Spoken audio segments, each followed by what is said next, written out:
Good evening. On behalf of MREA, welcome. We're glad you're here to celebrate Greater Minnesota education.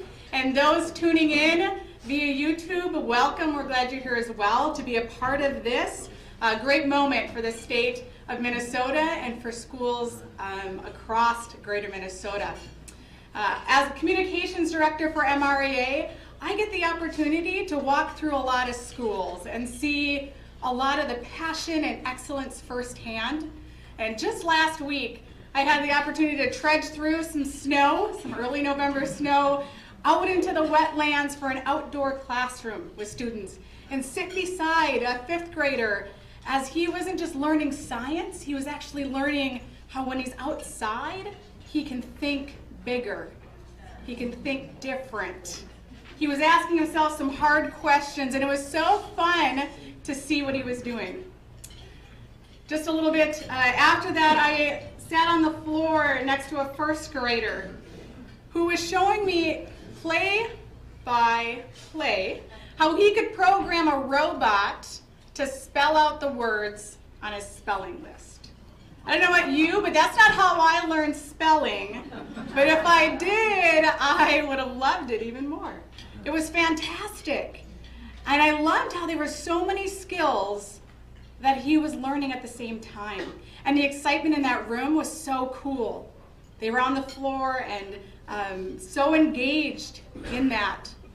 And then I walked into another classroom and I got to see a teacher who built a platform about as high as the tables in her high school classroom so she could walk out and engage them in new ways. And it's actually a pretty special technique that's been used across the nation. But if they look up at her, they're more engaged. She's working with this population that may be hard to reach, but she's reaching them by building a platform. It's pretty fantastic to see all the work happening across Greater Minnesota. And tonight is about a time for us to really shine a spotlight on it. We get to celebrate some of the amazing work that's happening in our schools and by a group of educators. Tonight we're going to honor 3 Profile of Excellence recipients. We're going to honor 4 educators of excellence from across our state and 1 Distinguished Service recipient for a lifetime of contributions to education. To get us started this evening, I get to introduce the teacher who actually brought the idea for Educators of Excellence to the MREA board. It was the thought, man, couldn't we do more to elevate teachers in our backyard? And the great thing about Lee Carlson is that he doesn't just have great ideas. He's full of a lot of ideas for those who know him, but he also executes on them. And he brought that passion and that commitment to the MREA board and to the Educator of Excellence. So it's very fitting, as our president-elect, for him also to be able to present the first awards this evening. He recently joined the Windham Public Schools as a teacher there, and he's had a great teaching career across his area. So we just hope that you will take time now to welcome him to the stage and thank him for being such an advocate for education.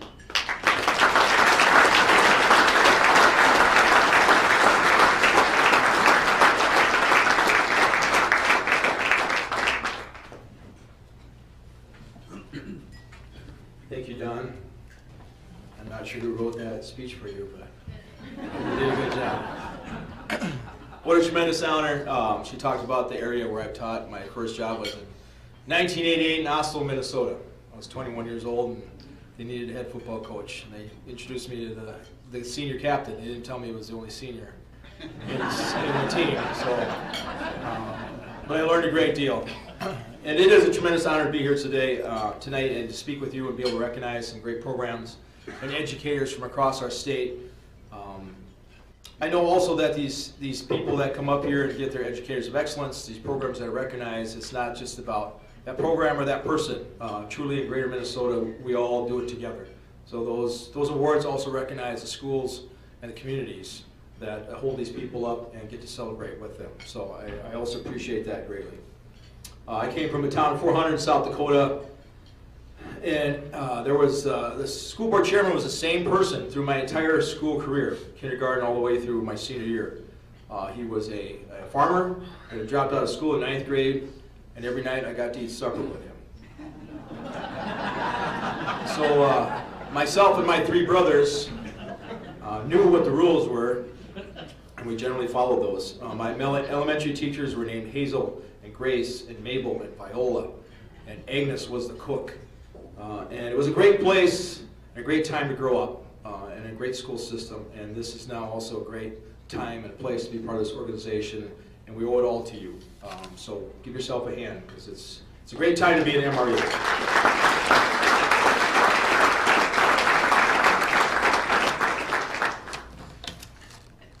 It's also a great time to get started with our awards.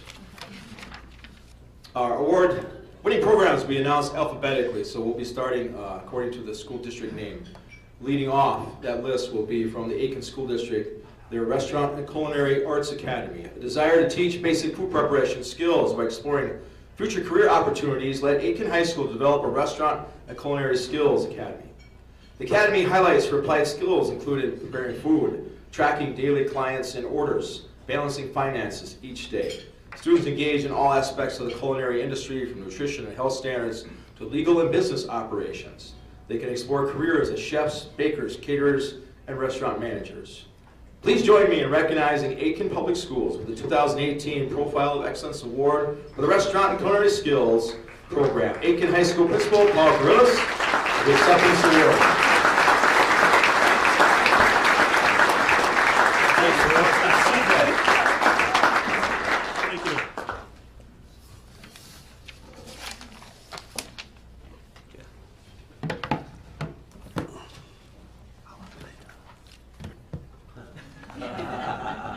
How long can I talk?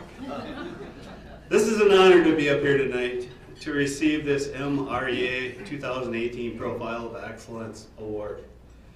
But to start off with, I'd like to say thank you to Kelly Bast, who is our teacher and backbone at the Aiken High School Family Consumer Science program. She has taken our school's restaurant and culinary program to a higher level. It is a student-centered program built around high rigor, business and industry standards, and hands-on learning. This program has evolved over 3 decades when the vocational wing in our school district was built. At that time, our restaurant program was introduced to the public, in which our community has actively supported it, giving our students the edge for possible employment in food and restaurant industries. Ms. Bass came to Aiken High School in 2015 with the vision of bringing ProStart curriculum into our school. That fall, several local resorts and restaurant owners got together to help bring the ProStart curriculum to 5 local high schools. Aiken jumped on board and met the resort owners, chefs, administration, Bridges Academy, and representatives from CLC to come up with a plan to implement the ProStart curriculum in our school. As a result of the meetings, the Minnesota Chamber of Commerce was procured to purchase new equipment for the schools and send teachers to the national week-long training in Madison, Wisconsin for implementing the new ProStart curriculum. In the fall of 2016, Ms. Bass began to implement the new curriculum and elements into her foods classes, introducing mainly culinary arts and the safe serve skills. Then in the fall of 2017, the Hospitality Minnesota Education Foundation provided grants to support those programs like ours to move forward in developing the skills of many students. Also, I'd like to say thank you to Rutgers, Bay Lake Lodge, and many area resorts and businesses, as they have sent chefs, offered tours, and sent professional staff to our school to help train our students. Ms. Bass has provided instruction in real-life experiences that are industry-based and at the same time allow students to network with professionals and be exposed to possible job opportunities for full-time and possible summer employment. At Aiken High School currently has 4 levels of culinary classes: Foods 1, Foods 2, Global Foods, Restaurant, and Culinary level classes. Basically the students create a restaurant concept, plan marketing strategies, design business cards, put together menus, identify the decor that they are going to display in the school restaurant, and then move forward. Students are also expected to learn how to use, it's called a Square software system, which tracks orders and allows students to analyze and manage the sales, money, and inventories of the restaurant. The students run the restaurant, continues to serve the community, law enforcement, senior citizens clubs, the local downtown business community, and even fills many takeout orders.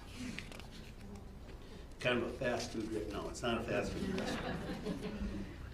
We currently have many students that are working locally and using their training and experiences they have learned in this program. Kelly and I were just talking a few minutes ago. We have a young lady who never went off to a post-secondary school who is now being trained in Hawaii in the culinary arts program. We asked if she would take us along, but she said, not today. The goal of the program is to provide fabulous food for fabulous price, and at the same time develop learner outcomes that meet industry standards in cooking, communications, and team building skills, which can support future employment. Once again, I'd like to say thank you to the MREA for identifying our school for the 2018 Profile of Excellence Award. Kelly Bass, our FACS teacher in Aiken, has put her heart and soul into this program that continues to prepare our kids for future employment in our community and region.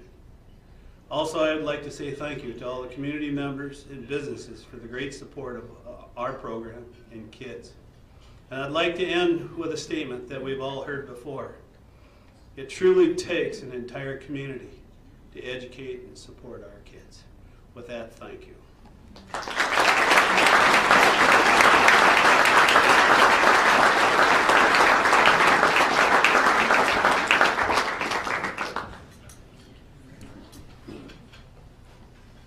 Often teachers have creative ideas to achieve better results for their students, but finding the ideas of how to fund those programs can be a little bit harder to determine.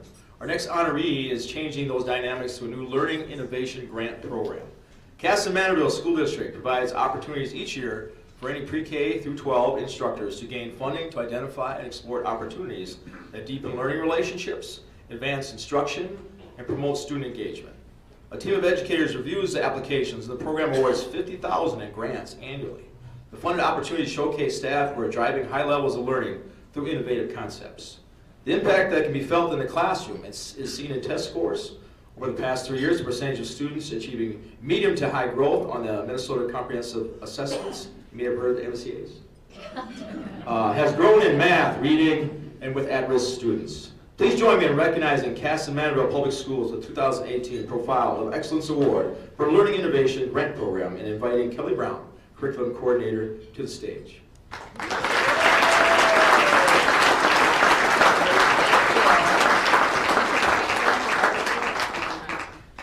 Okay, so I don't have a speech written up like you did. That was amazing.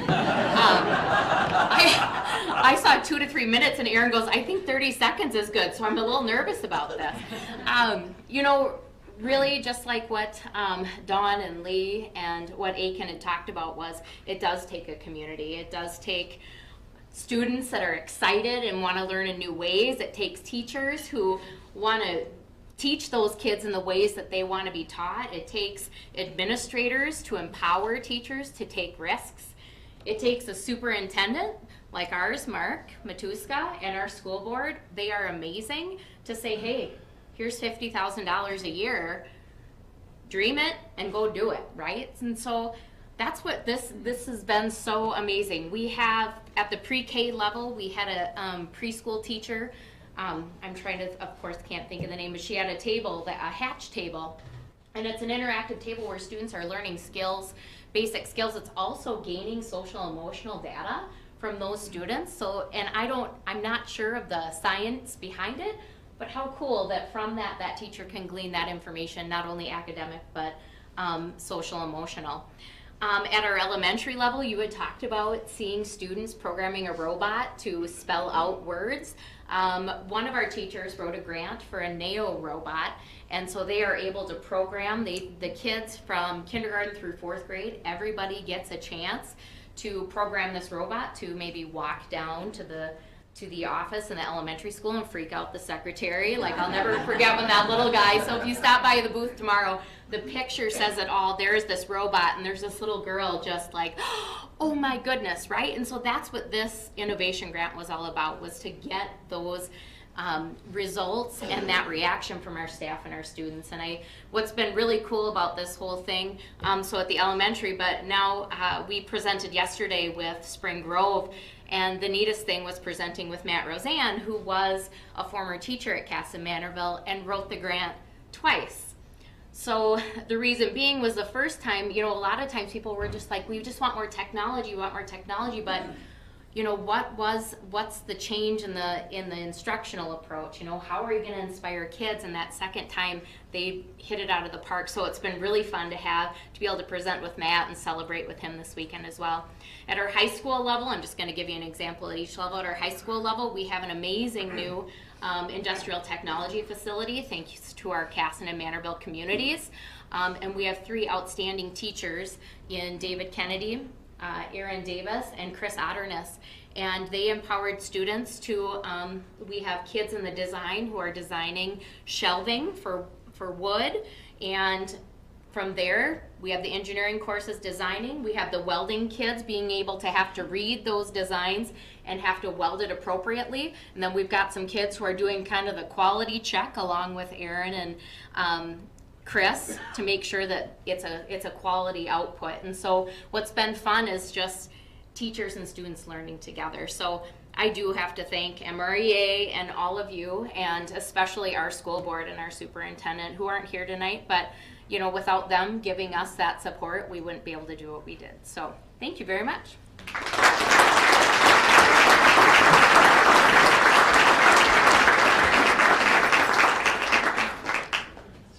She said she didn't have a speech ready. Seriously, he opened his book and I got That was sweaty. fantastic.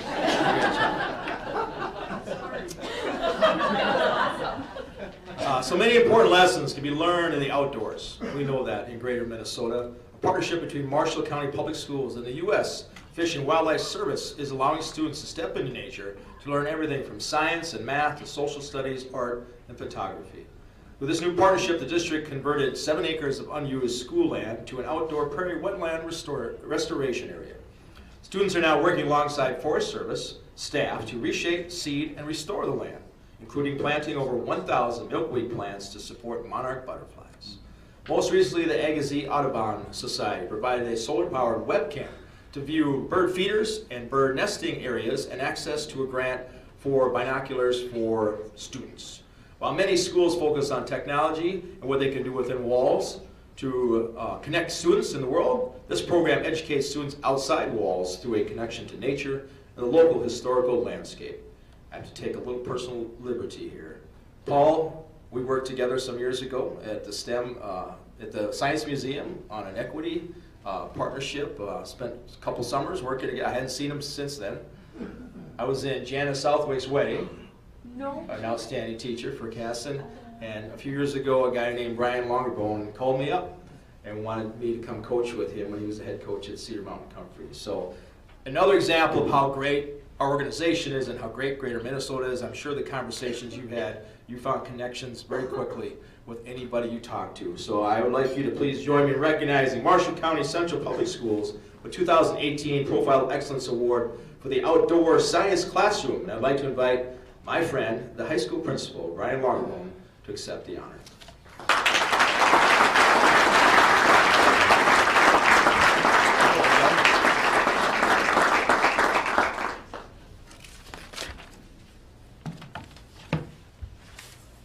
Thanks, Lee. And if you get the chance to talk to Lee, if you don't know him yet, great guy, great stories. Most of them are true. Excuse me. I'm proud to accept this award from the MREA on behalf of our school district. Thank you to the MREA for honoring the Marshall County Central Schools Restored Prairie and Outdoor Classroom.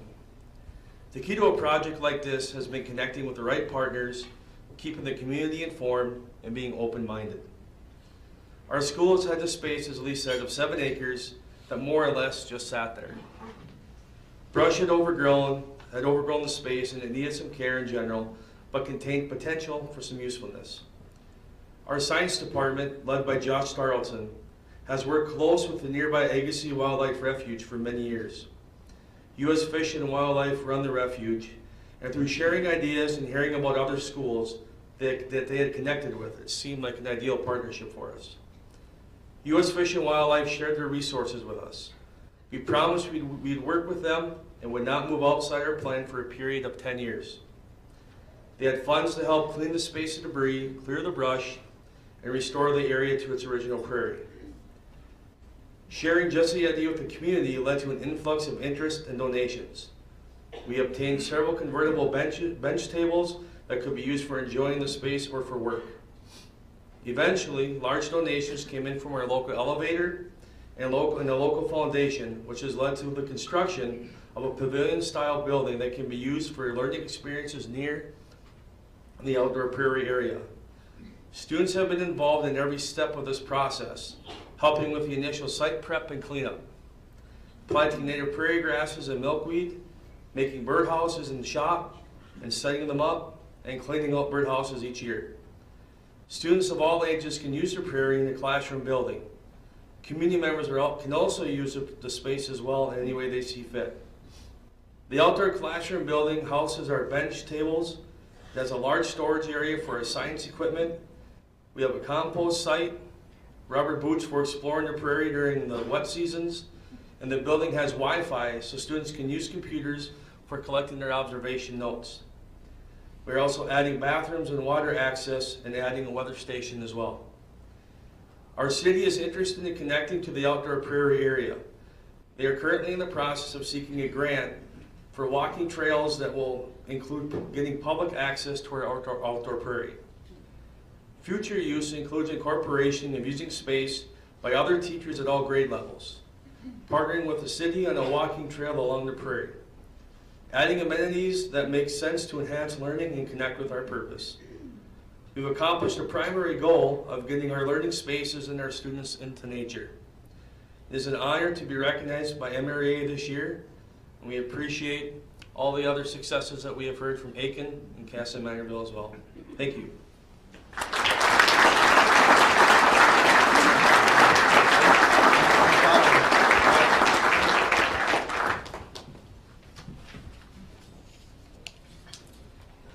Every time I walk into a school, I feel like I learn something new. I get more excited because there are teachers who are finding new ways to teach and engage students, to teach and engage students of today. And it continues to be innovative and creative, and they're just as passionate as the students. And I know that programs like this starts with one. I was recently asked the question, who's the teacher that changed your life? We all have one, right? Everybody has a teacher that made an impact. And as I thought about that question, I actually struggled to find one. Because I thought about the one teacher when I got really sick in the 3rd grade and was hospitalized and homebound, who worked after hours to tutor me for months, not days. Most of my 3rd grade year. I thought of the teacher who told me I had a gift for writing when I didn't think I was a good writer at all.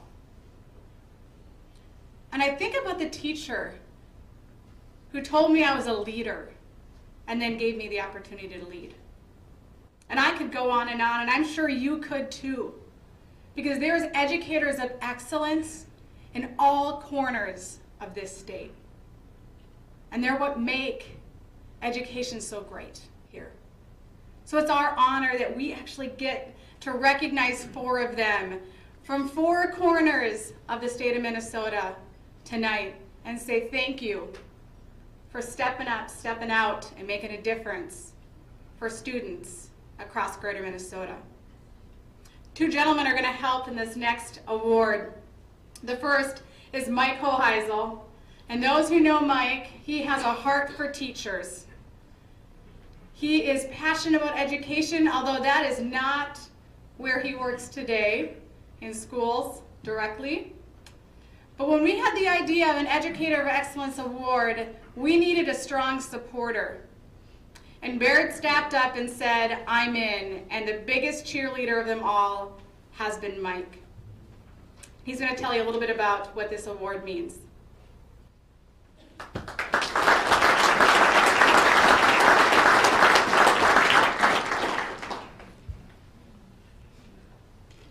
It is a privilege tonight to support such an important awards program for Greater Minnesota education and educators. This is Baird's 2nd year presenting the sponsorship of MREA's Educators of Excellence Awards. We are pleased and proud to help spotlight our best and brightest teachers in Greater Minnesota. Last year at this awards banquet, I choked up. I rattled off a few educators, and Don got me again. There's a gentleman amongst you that I'd like to have stand up. Cliff Carmody, please.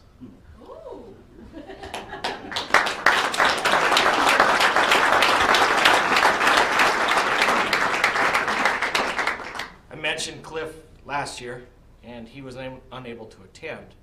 I wasn't going to say a word this year and keep going on with my speech, but you know what? I bet you Cliff could say that he had dozens and dozens of colleagues that made an impression on Mike Hoheisel. Thank you, Cliff.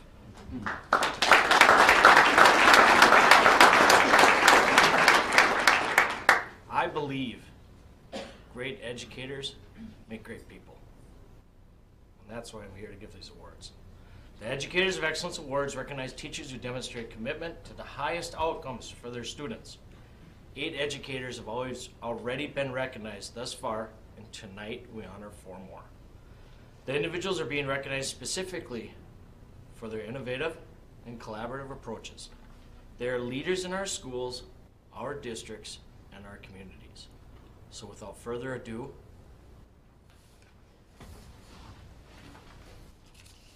To present the awards tonight is going to be Todd Holthaus. He is president of MREA board, and he is a pleasure to work alongside. His term is ending as president in a matter of days here. We're excited to have him here in his final duties.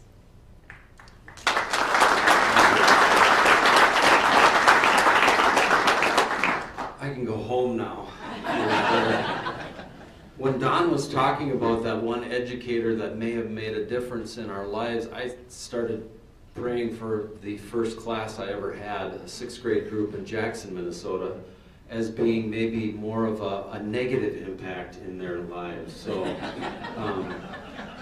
forgive me, folks in Jackson.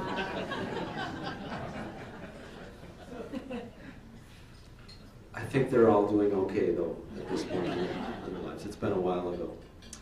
I am privileged to be able to award and thank Mike and the Baird Company for their support of this award, because we have many excellent educators out there in Greater Minnesota, and it's just an honor for me to be in front of you this evening to be able to share this with them. Our first honoree this evening has brought unexpected opportunities to a small rural community near the Canadian border. With a combination of passion and networking, Lois Lewis developed a unique culinary arts and management curriculum for students that is helping students gain work skills that they can use in their community or another of their choice. Under Lois's leadership, Indus Schools offers a National Restaurant Association ProStart restaurant program. It includes classroom instruction, work hours, and certification for students in the South Koochiching Rainy River School District. It started after Lois heard from local businesses that they struggled to find trained food service workers. The program is now one of 50 in Minnesota. Since 2010, approximately 90 students have completed the program at Indus School, and many of them have earned the certification. It is with great pleasure that we honor Lois Lewis as a 2018 MREA Educator of Excellence.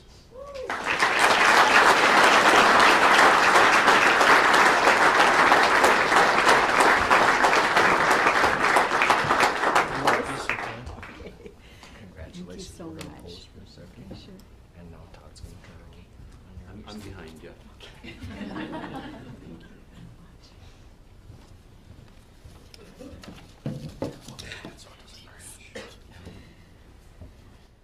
The teaching assignment for which I'm being recognized tonight is Expanding Horizons, Providing Opportunities for Rural Youth. Over my teaching career, but more specifically in the last decade, I have endeavored to provide leadership in this tiny school in rural northern Minnesota through an active, authentic, and relevant curriculum that gives our students valuable opportunities and experiences outside of their limited perspectives. Many students come to our school for a second chance, and part of giving them that is to provide experiences that will open up horizons that they may not know about. I teach grades 7 through 12. I teach a lot of different electives, but as was mentioned, I got into the ProStart program because I saw that there were a lot of businesses that were looking for trained workers, and a lot of our students stay in the northern Minnesota area. So to me, that seemed like a great opportunity to make connections, and connections have always been part of my world.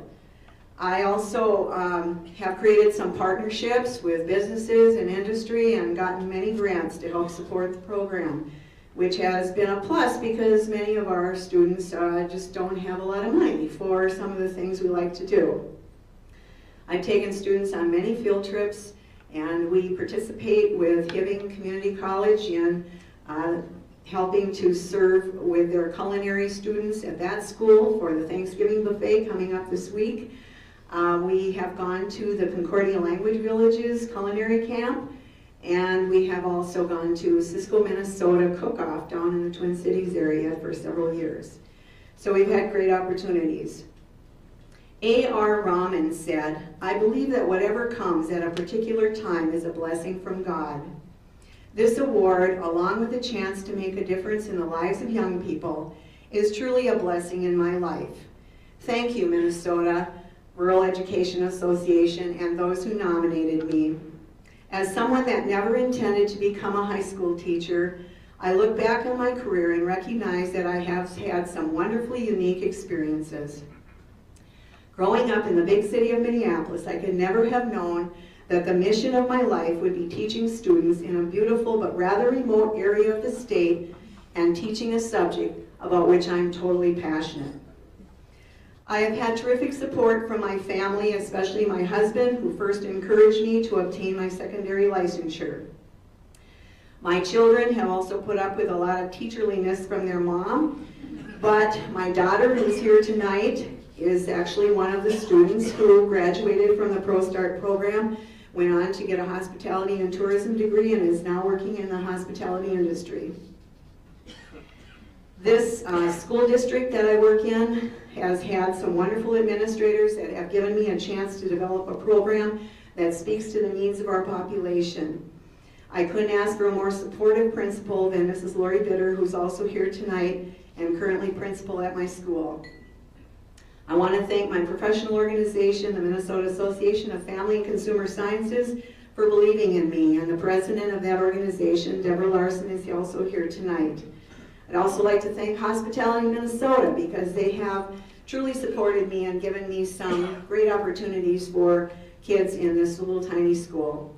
Thank you very much for this award and for sharing this great time with me tonight. Thank you.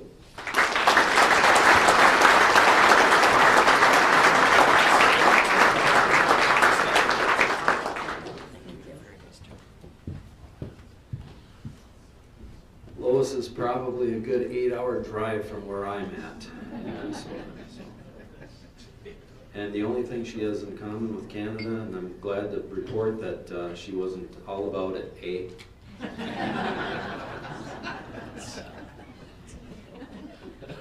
Park Rapids High School administrators desired to find a way to reach out to those students who might not otherwise have supports in place to make it in a traditional high school environment and to help them earn a high school diploma. Lisa Coburn proved to be the answer.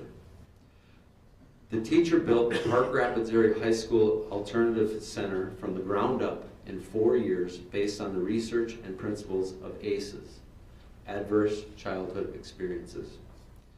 Much of the success of the program comes from Lisa's own personal commitment to students and ability to build relationships with students and families at risk. The community also has responded to serve these students in a variety of ways.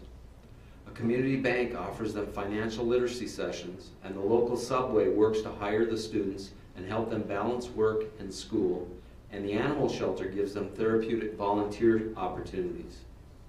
Please join me in applauding Lisa Coburn and honoring her as a 2018 MREA Educator of Excellence for her innovation and collaboration in getting results for students.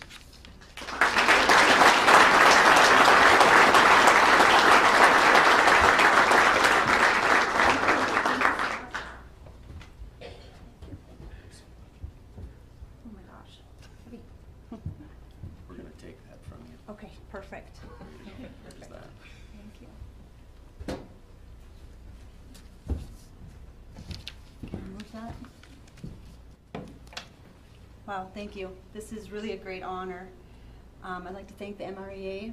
The conference that we had today was just great. It's so fun to collaborate with other people doing really good things, and there are a lot of really good things going on out there in the state, so it was great today. Also, I know that we honored our veterans earlier today, but I just don't think we could ever honor them enough. And so I'd like to take a second to say thank you to anybody who served. I'd also like to thank the Park Rapids Panther School Board. And my administrators, that's a little inside joke, sorry.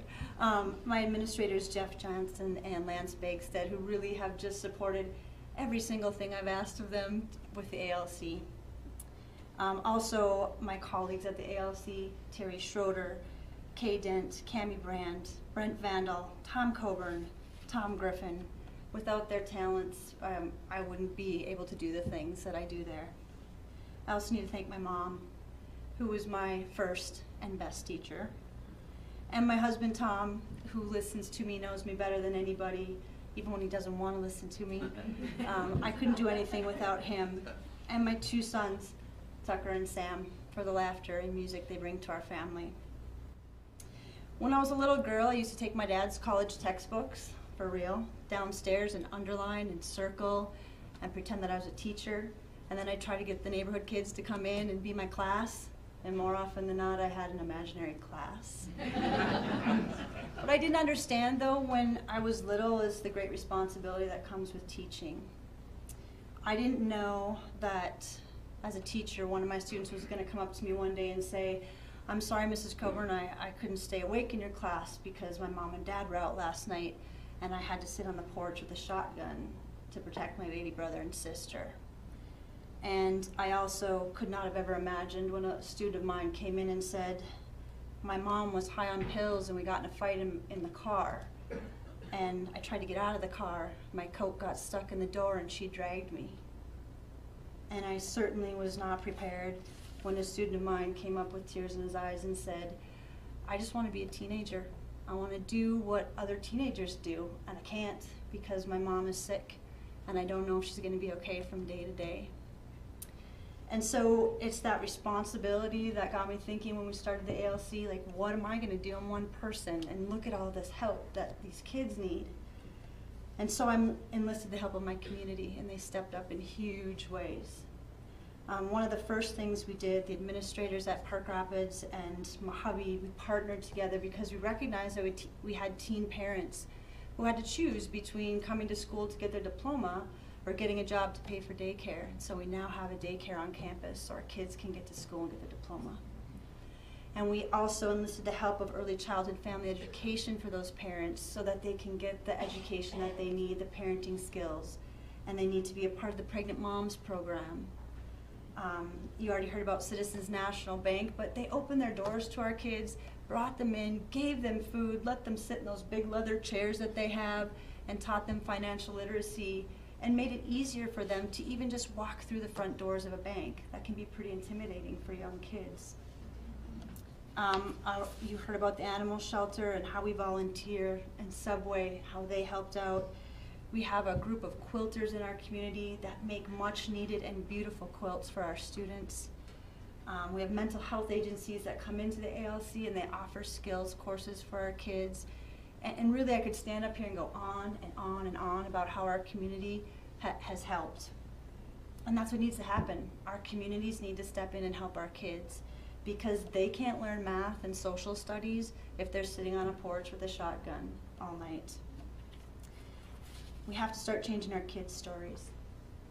So the girl I told you about who got dragged by her mom in the car came to ALC last week, and outside of my office we have this list of the graduates, and she said, I'm going to be on that list this year. And she will. She's changing her story. And that's what I hope for all our kids, that we can change their stories. And maybe they can just be as simple and as happy as a little girl sitting with her dad's textbook, underlining and circling and dreaming of one day being a teacher. Thank you so much. It's a great honor.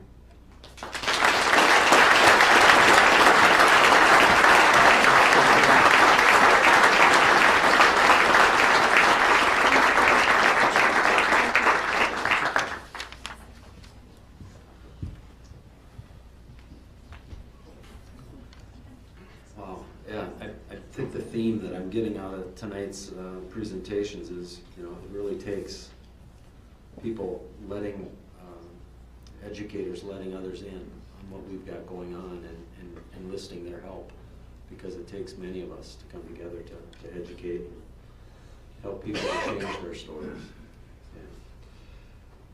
From the day that Tyler Warren walked into Eden Valley Watkins, he has been focused on providing opportunities for students to explore and prepare for future careers. Among his notable efforts include the development of advanced welding for technical college credit, a concurrent enrollment agronomy course, and state-approved apprenticeship program.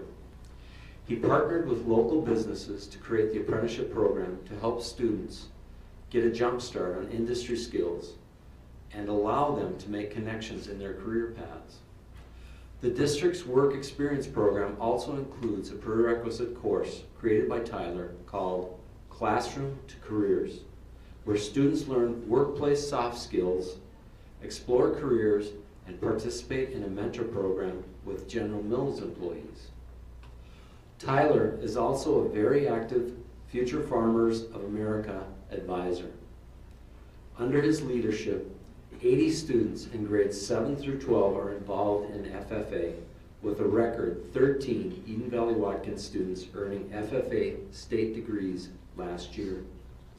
It is our honor to recognize Tyler Warren as a 2018 MREA Educator of Excellence. Tyler.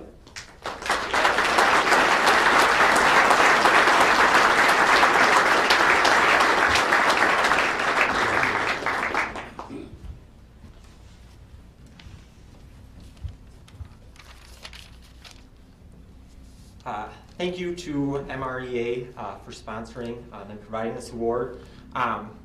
This award doesn't mean I'm an excellent educator. It means that I have an excellent support system back home at Eden Valley Watkins. I'm still learning and I'm still growing as a teacher, and about 3 times out of 10 I still get mistaken for a high school student. I've spent my entire life trying to plan things, planning where I wanted to teach, planning where I wanted to go to college, and trying to plan for these what-ifs. And I thought that would transition well into a career field as a teacher.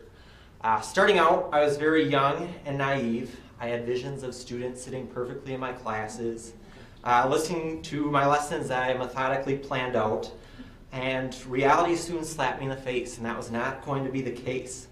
About halfway through the first year of my teaching, I realized I was going through all this work and planning and brainstorming and trying to come up with these crazy concepts to teach.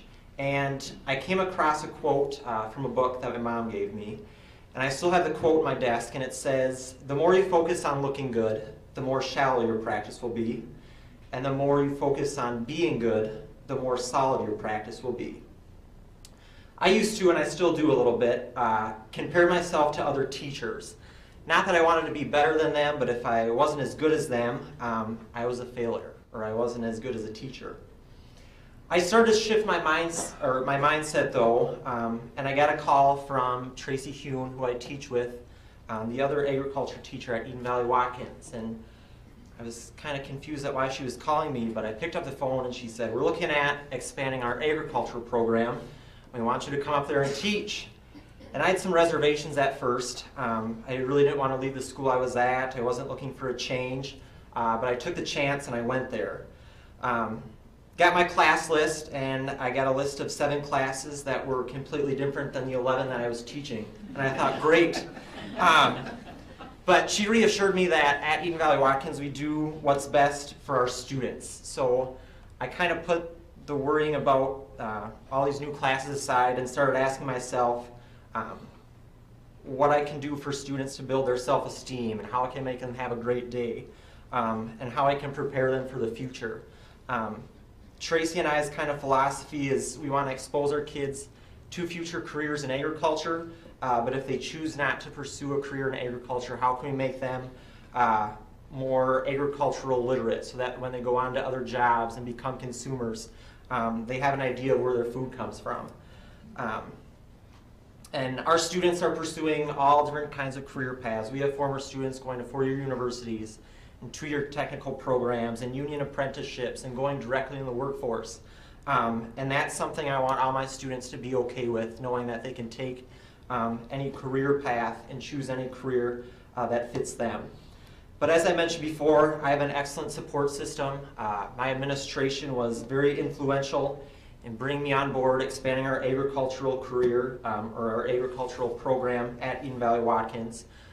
Susan Knudsen is with me tonight. She was one of those people that really stepped up to the plate and helped me transition into the school, and we built our program up to what it is now. Tracy, who I teach with, has done a phenomenal job in building the program up prior to me. And lastly, I'd like to thank my students. They really help me become a better teacher every day, and really help me to focus on the important things, which is student learning and making sure that they have a positive day and a good day when they come to school. So thank you.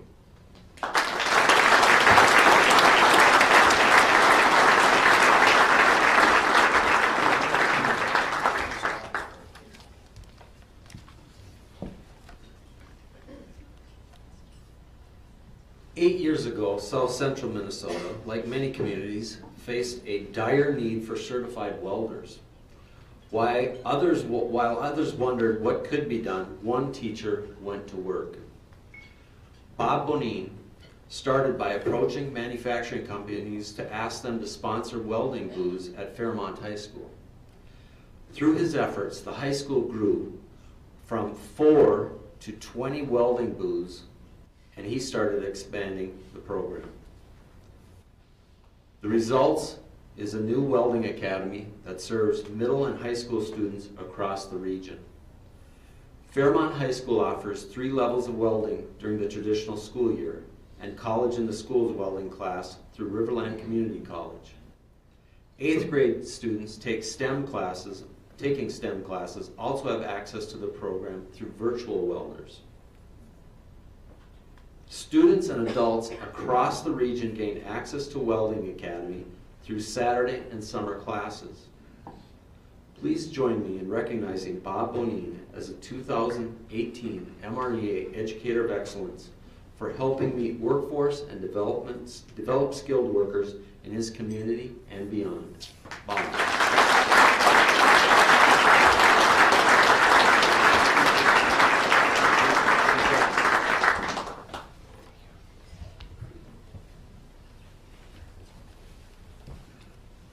well, it's kind of tough to follow the people that have been up here already. One of the challenges I had before I came up here was my superintendent challenged me to make him cry after he heard the story of the aces. All right, Joe, here you go. I quit.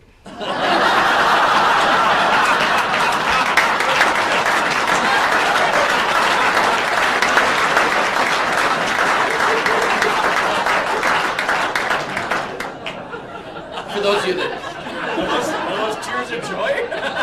all right. For those of you that know Joe, you'll understand that one. I would like to thank the MREA as well. It's an honor to be up here. It could have been anybody in our district. I thank Joe for nominating me for that. So thank you very much, Joe. And a lot of thanks goes to our school board and as well as my administrator, Andy Trado, back there. It's because of those guys that I'm able to stand up here and actually talk with you guys tonight. I would also like to thank my parents. My father was a second-generation welder himself. My grandfather was a welder at the old year-round tractor cab company down in the Sherburne-Welcome area. So I would be a third-generation welding person. Professional, I would like to say, but they tell me different. And I have a son that's a fourth-generation welder, and I'm extremely proud of that accomplishment. I'll visit with that in a minute, but I'd like to thank my parents for making me who I am today, and my siblings. I have two sisters and a brother that kind of helped shape who I am. They would tell you that they kept me grounded. I'd also like to thank my better half, who's here this evening with us, and Kate is a counselor at United South Central School, and she's the one that kind of kept my feet to the fire to be able to be where we are today. When I started my educational path, I actually was in the elementary world. I was an elementary educator. I taught the 6th grade, and I was kind of floating through there, I wanted to be a teacher, but I don't know that that was really where I was going to end up. And I was in master's classes through St. Mary's, and I was going over to Jackson High School to take those classes, and actually my administrator, Andrew Trado, was in the same cohort as I was. And he could tell you firsthand that first year I was still in elementary, kind of probably didn't have my heart in education anymore. I had been there for about a dozen years, and I didn't know if that was quite it. And then I got an opportunity to go to the high school and actually teach in an area that I had experience in. Before I went into education, I had spent 15 years in the workforce. And so I had an opportunity to go out to the high school and actually get into the career and tech ed department, where I found my passion.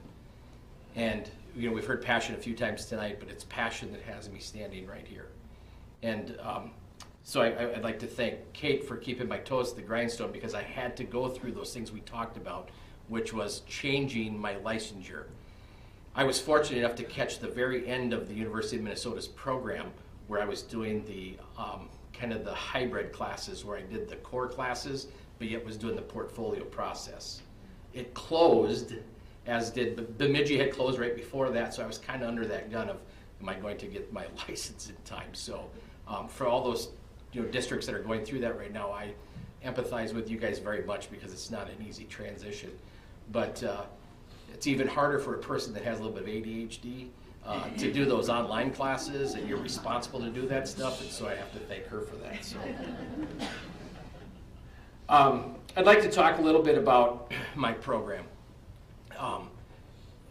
As any school that has quality school boards, quality administrators, there's good programming. And they provide the opportunity for people with that passion to come in and excel. One of the things that I really like about my administrator, he's always asking what's next. If you've done that well, what's the next step? They don't let us rest, which is good. For the fellow educators, you know what I mean. If you get a little bit more relaxed in your practice, sometimes you get a little bit sloppy and kind of, get, for better terms, I guess, it just keeps you fresh. But I have some awesome students that I want to share with you tonight. The first student I want to talk about graduated about 4 years ago, and he was through my welding program, and it was prior to us having our college in the schools classroom. He had been there when we were kind of starting to build the program, But he graduated from high school and was working 2 part-time jobs, kind of trying to make ends meet.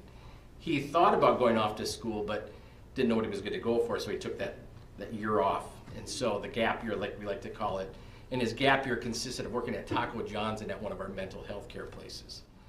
And a local manufacturer came to this school and visited with us, and we talked to them about how do we better support their needs for welders and stuff. And so gave them his name, and he went on to work for them basically with his high school education in the welding department. And 4 years later, he is now a trainer with that same company. So that was the first student that really kind of opened my eyes. The second student I want to talk about was a fun student. Had him for 4 years. Every class I took, he jumped into, very successful. He was that kid that, you know, if you're a coach, he's that natural athlete. You just kind of stay out of their way and let them perform. Well, that's what he was. And to the point that he actually went with us last year to the state legislation when we testified on the House File 309, correct? 3190. And just got to watch him really kind of in his own element. And it was fun because we kind of planted a seed that, you know, Adam, someday you'd be a pretty good teacher. And he went off to a summer internship with Waitronics, a great welder. They actually loved him there.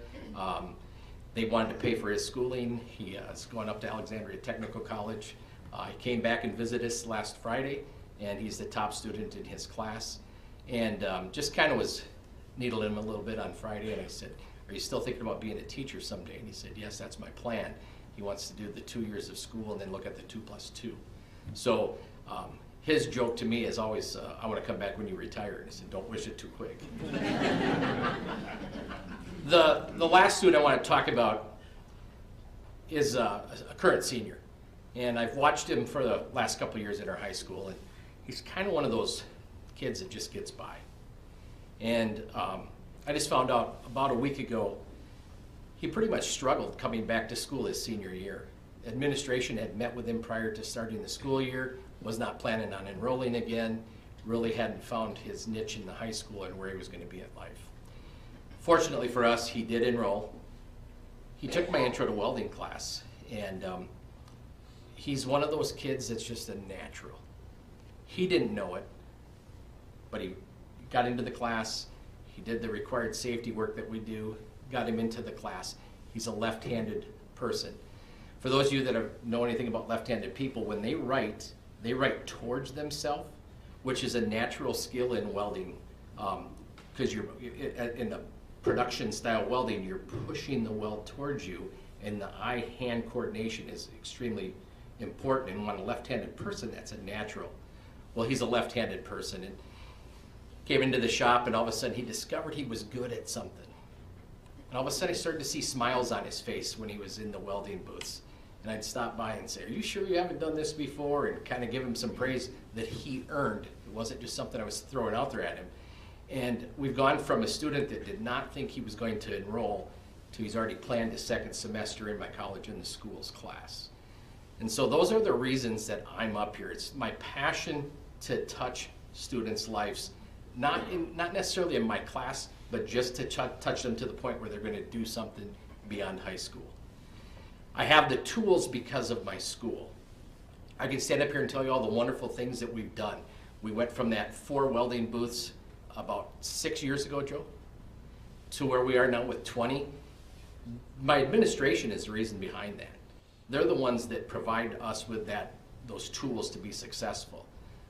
We get to come in and do what we're excited and passionate about. That's why I'm here today. My passion is alive because of good administration. It could have been any one of my colleagues up here tonight talking to you, because our school district inspires us to be the best. And so that's really the only thing I can say is thank you guys for providing us with the opportunity to provide passion to our students.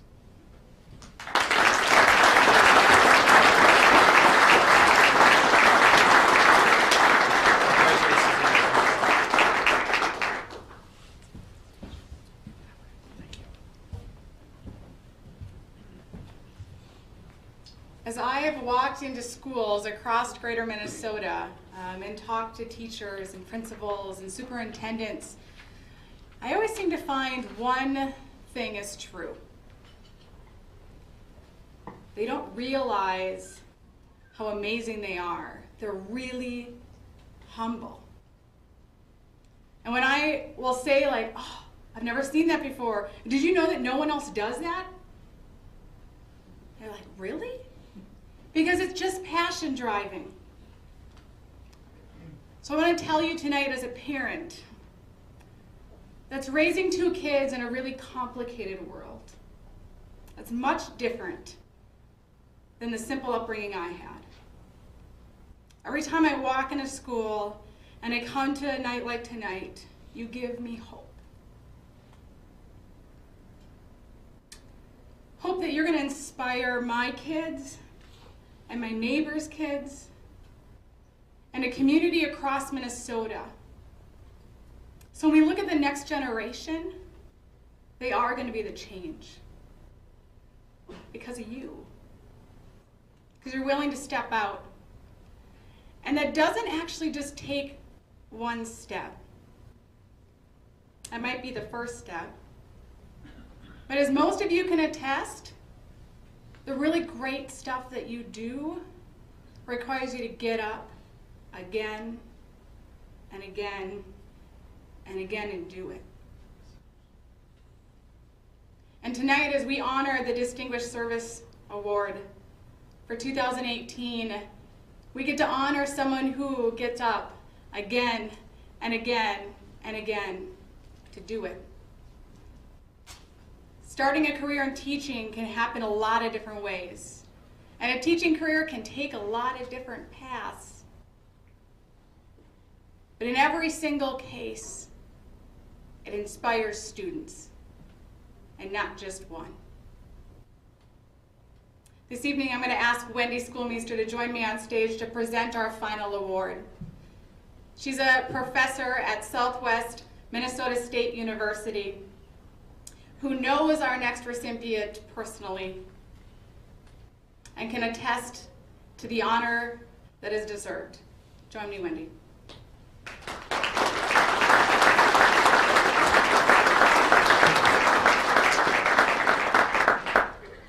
If I would have known you were going to say all that, I didn't know I was going to need a Kleenex before I got up here. That was awesome.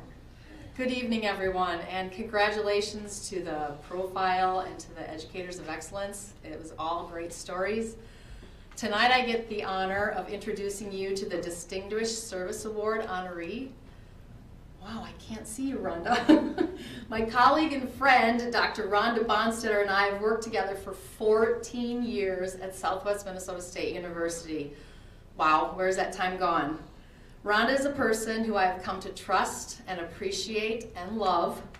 She has many diverse experiences and has achieved so much in her life. I'd like to share just a glimpse of who Rhonda is and how she got to where she is today. Rhonda is the mom of 4 children, 3 daughters and 1 son, and her son happens to be here tonight. Welcome, Josh. We're glad you're here to support your mom. In addition to her 4 children, Rhonda and her late husband, Jeff, were foster parents to numerous children. When I asked her how many, she said, I don't know, I lost count after 40. Wow. Rhonda began her career as a paraprofessional as a young mom.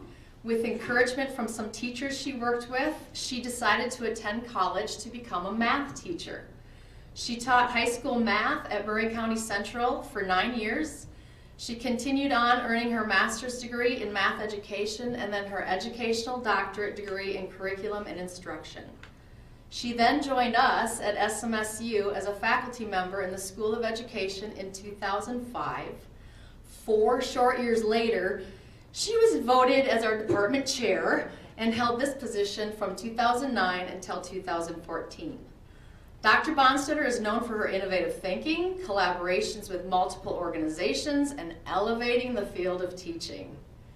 Among her recent accomplishments, she was visioning to create and gain legislative approval for a para to SPED teacher program as a non-traditional pathway for mid-career individuals to join our profession. Rhonda has held a variety of local and state leadership positions to advocate on behalf of Minnesota teachers. She served on the MREA board for 8 years, and she was also president. Rhonda is the president-elect for MACD, and she has worked very closely with Pelsby. Rhonda began phased retirement this school year. However, I know she's not done. How do I know this? Well, because Rhonda is a and then some kind of girl. She does what is required and then some. She has written a textbook for her technology class. She has co-authored a textbook with myself and other SMSU professors. She teaches math at Marshall High School during the summer. She plans and presents math workshops through the Southwest West Central Co-op. She watches her 12 grandchildren to help out her adult children, and she has done all this, and then some. As Fred Nolan said one time about her, Rhonda's like the Energizer Bunny. She just keeps going and going and going. I'm grateful for Rhonda and her commitment to the teaching profession. She is truly making a difference in the lives of every student she works with, and even us, her colleagues. It is my privilege and pleasure to present the 2018 Distinguished Service Award to Dr. Rhonda Bonstetter. Please join me in congratulating her and welcoming her to the stage.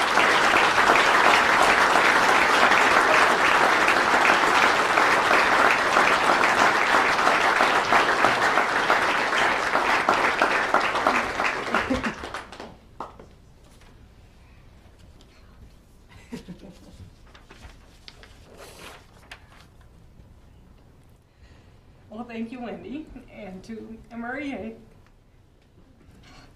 I wasn't going to do this. I brought it for you. So learning that I was a recipient of this was quite a surprise. I'm not really sure that I've done much more than so many other people that I've worked with, but I'm very honored to receive it. And so I want to accept this on behalf of all of those people who had a role in my career. It really was a long road. My kids will tell you, we spent a lot of time around the kitchen table, all of us doing homework at the same time. And I had some really great role models along the way. My parents were great examples of hard workers, and my mom went back to school when I was in high school. And so I could see that, you know, in on-trad you could do this. Like, you could have kids and go back to school and survive and get through all of this. So part of that was part of what kind of really motivated me to make something happen for the Parent-a-Spit program, because those people were me back in the day.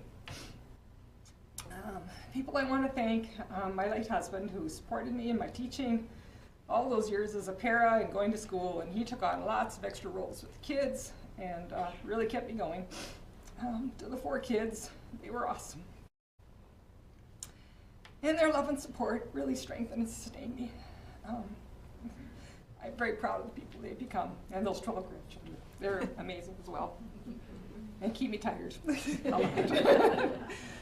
To the amazing teachers and students I've had the pleasure of working with over the years, they have helped me so much, and they teach me every day.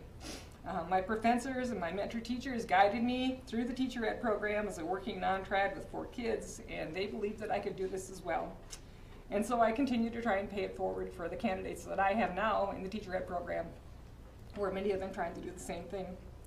So to all of you attending today, and the opportunities you had in education, you chose to come here to expand what you've learned in education and to make things a little better.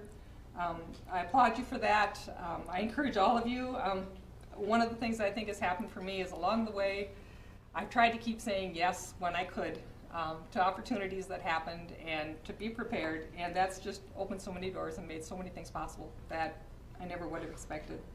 And something I tell my candidates all the time is we all get the same 24 hours in a day and days in a year, so I encourage you to just use your time the best you can, and hopefully to make, you know, your little corner of the world a better place for the people that you serve around you. So thank you everyone here, and I appreciate what you've done. See you.